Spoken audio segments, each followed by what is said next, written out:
Qizlar Faberlic kompaniyasida novinka bo'lib Malaftilin opti chiqdi. Mana shunaqa ko'rinishda. Narigi Malaftilindan jicha farq qiladi bu. Bu Malaftilin nima uchun? Bu oyoq og'riqlari, bel, suyaklar og'riqlariga o'ta ham zo'r yordam beradi. Mana sostavini o'qinglar. Qaranglar, lanolin, xondroitin sulfat. Bu xondroitin sulfat imенно mana shu oyoqda mana shu suyaklar orasiga kollagen yetkazdirib beruvchi narsa qizlar. Ko'p yurganda, ko'p ish qilganda, yoshingiz o'tganda mana shu suyaklar og'riqlaridagi oralig'idagi kollagen yelib ketadi. Ayniqsa ko'p yuradiganlarda, shunaqangi og'ir ish qiladiganlarda suyaklar yelishi oqibatida o'tirganda, turganda qirsillab, yurganda qirsillab og'riydi. Shunaqa tizza og'riydi, qo'l og'riydi, bel og'riydi.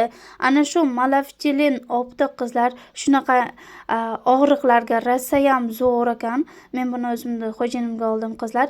Tarkibida hattoki momiyo bor ekan qizlar. Momiyo 1000 yillik dardlarni ham lecheniya qilib beradi qizlar.